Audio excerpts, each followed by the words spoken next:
Should the city of Dallas require that 2 exits and/or an alarm system be incorporated into apartments built in this city? The question is still unanswered, even with the recent building codes revision that was adopted by the city of Dallas. Some councilmen feel that maybe these things should be incorporated in the code. We talked with the Dallas Apartment Association president, Mr. R.F. Reynolds, about that question this afternoon. I think the best standard, the best way to get at fire safety is through fire ratings or the use of the right type of materials. On this business about having 2 exits, is it necessary in these larger apartments? I think it's necessary and desirable.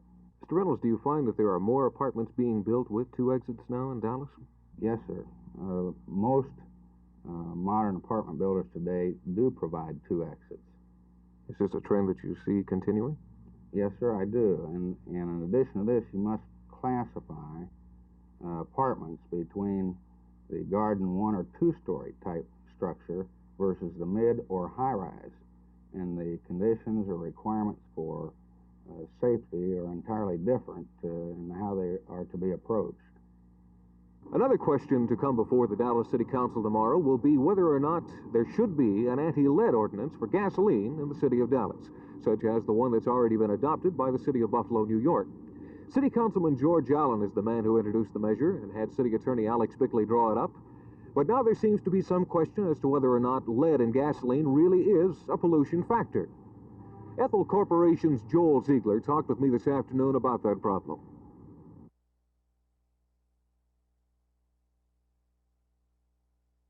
Mr. Reynolds, do we need 2 exits and/or a fire alarm system in apartments in Dallas?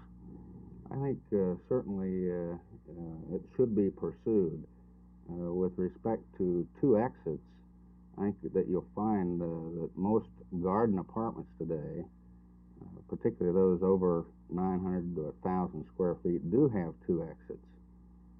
What is the minimum that's being proposed? Isn't it something like 1,800 feet within this code? Right, I think the Uniform Building Code calls for 2,000 square feet, and one of the proposals by a councilman is 1,800 square feet.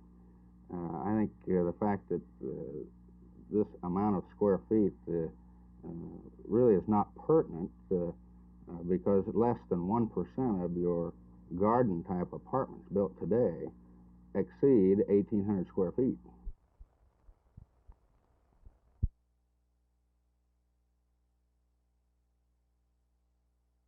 In Plano, we've not had the serious service difficulties that were experienced here in Garland. And I know we did have some problem at the time that we cut in the metro system. The Bell people in Dallas were cutting their trunks, and we were cutting our trunks and doing rearrangements. This affected some 2,500 trunks in about 7 days, and this did cause some difficulty. But other than that, we've not had a real serious problem in Plano. The service has been right good. We'd like to have it better, and we're working very hard for it to be better, but I don't think it's a real serious problem there.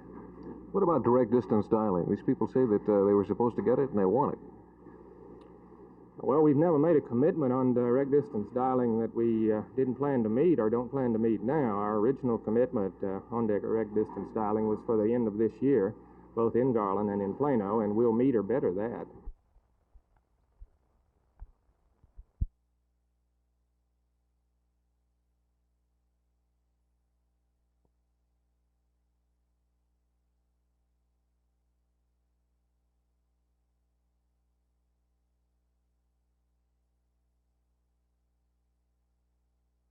A no-lead gasoline ordinance would not solve the pollution problem, not here or in Los Angeles or anywhere in the country. It's not the lead in the gasoline that is the major contributor to pollution. There are other factors involved.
No, it would not. I think the first thing that would happen that we have to bring out is that a lot of the cars on the road just would not be able to run on the type of fuel that would be produced by using just unleaded gasoline. And lead itself is not a contributor to smog or the type of air pollution that we know as smog. Lead comprises a very, very small amount of the total emissions of an automobile.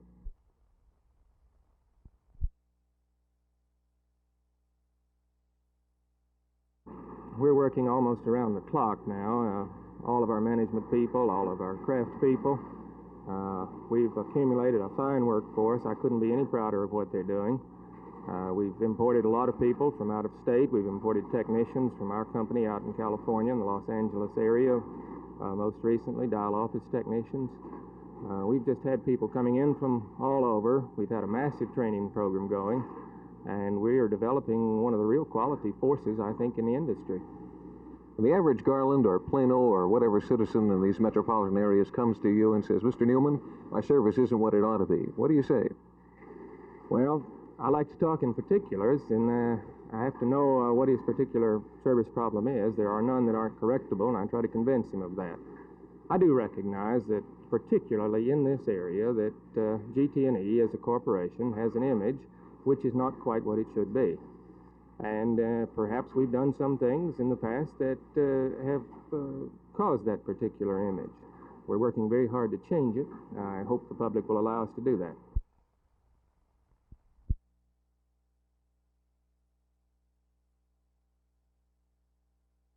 Well, I think that there is going to be a national health insurance plan, whether or not any of us are in favor of it or not. Of course, we in the hospital field realize that there is a need. The high cost of medical care is reaching a point where the average citizen really can't buy it. And so, consequently, there's going to have to be some form of national health insurance to provide health care for the citizens of the United States. Do you see the insurance plan as an asset to the hospitals or as another problem? I think it will be an asset in this manner that temporarily the hospitals will be able to meet their expenses because each individual who receives care will have an insurance program of some type.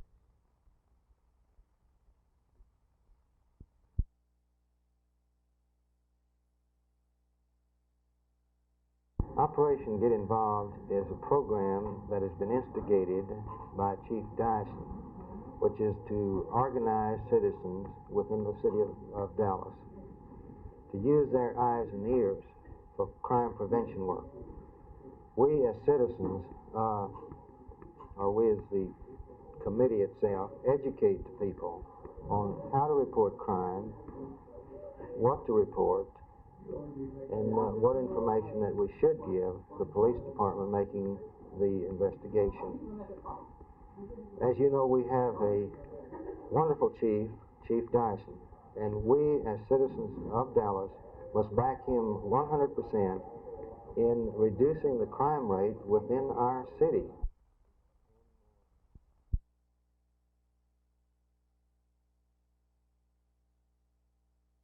The city of Fort Worth grows larger and larger each year. It also seems to be moving away from its original claim to fame as a major cattle depot. One event that keeps the moniker of Cowtown on the minds of many Texans is the occurrence of the Fort Worth Fat Stock Show and Exposition. People from every crook and cranny of the state, and even some from outside the state, bring with them an atmosphere of festivity to the Cowtown. The downtown merchants also get into the activities, with the streets being draped with flags and the Fort Worth skyline being lit up at night. Like candles rise to a flame, cowboys and cowgirls flock to the stock show and rodeo in increasing numbers each year. This year's estimates would indicate another record year for the show.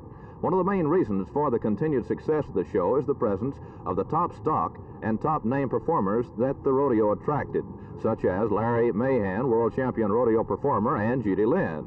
Show officials feel that this year's attendance at the rodeo and stock show will exceed 500,000 people when the final tally is made after this evening's curtain fall. Bob Shouse, Channel 8 News on the Move, Fort Worth.